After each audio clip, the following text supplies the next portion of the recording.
reality versus fantasy. Where do we live in these two bubbles? Where do they connect? Because it is like fantasy and reality, and the two needs to kind of coexist in a way so that we feel, okay, I can do this.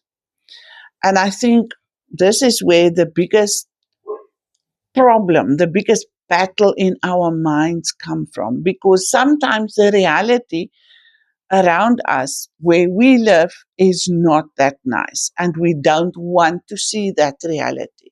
We would rather live in this fantasy world where everything is good and fine. I have lots of money.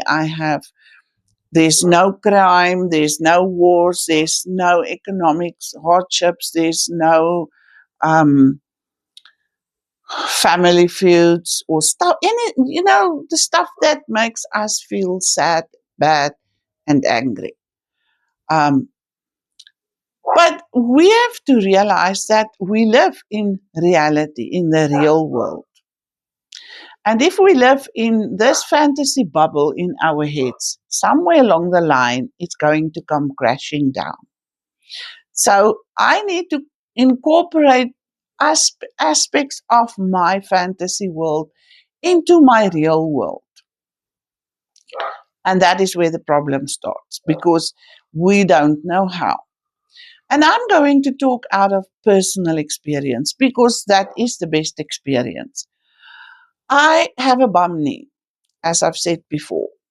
My knee can't bend. I had up 2 operations on it. They had to remove part of the muscle and sinews and stuff.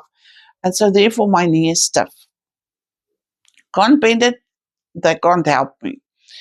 So I don't walk evenly. I have an uneven gait.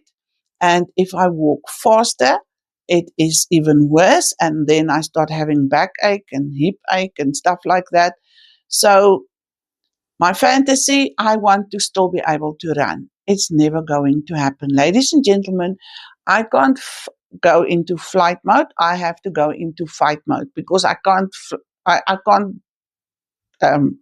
escape. So that's me, the battle queen.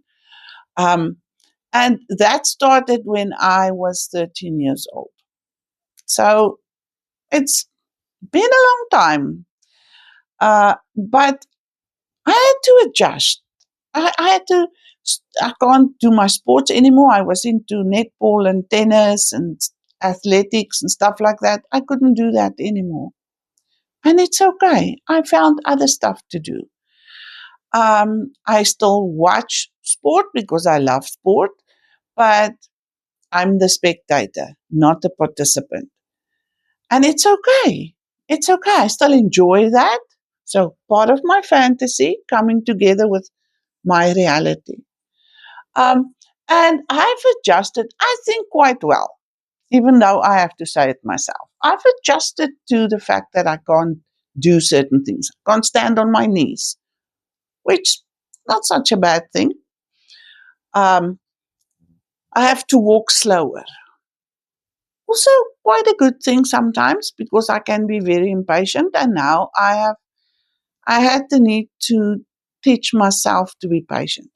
I climb stairs very funnily, one stair at a time, because I can't bend my knee enough to climb stairs normally. But you know what? That is God's way of saying, slow down, enjoy what is going on around you. So my reality, my fantasy kind of had to merge in terms of that. There's other stuff. You have your own stuff that you want to have, but you're not going to get it or not going to get everything. And that is okay. You just need to realize that you have to live in reality, but you can import fantasy. And I think that's the main thing. We think it is either or. It's either reality or fantasy, and the two will never get together. Yes, it can, but not the whole thing. It will have an overlap. And As soon as you adjust to having your reality and accept it, it doesn't mean you accept the bad.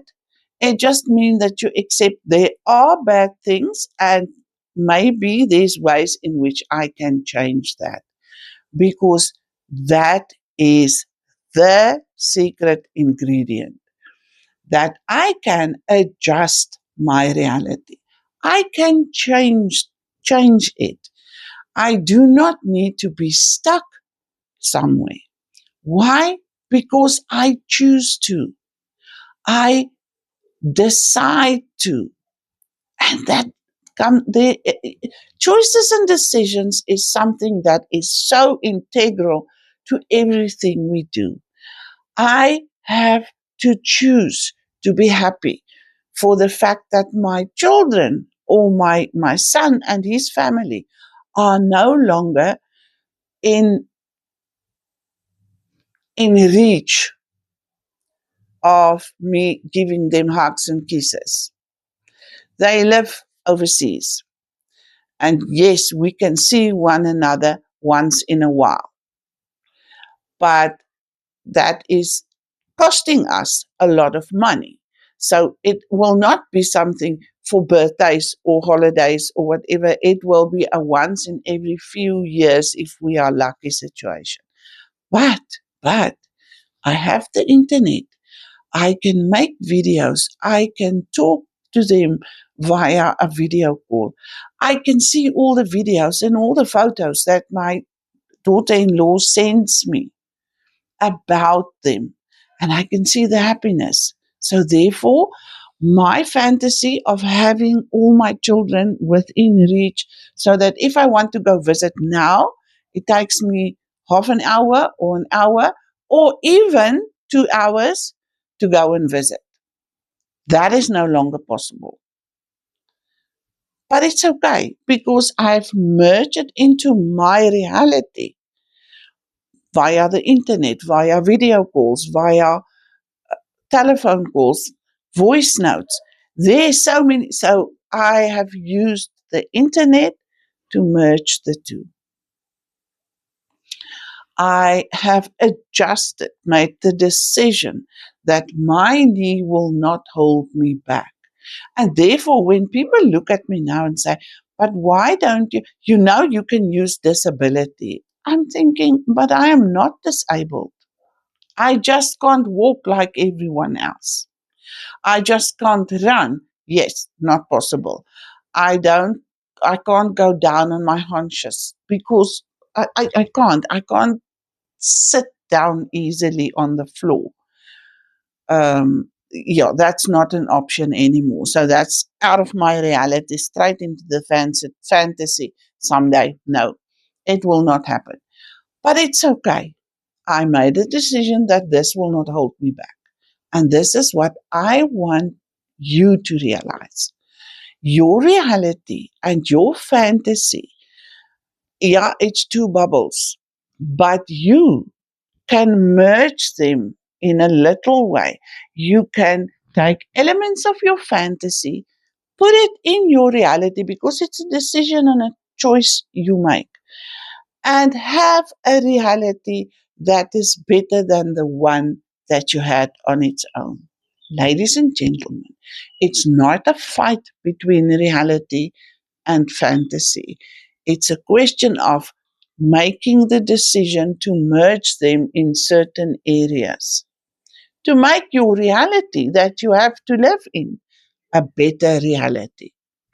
And I hope this helps someone out of the bottom of my heart.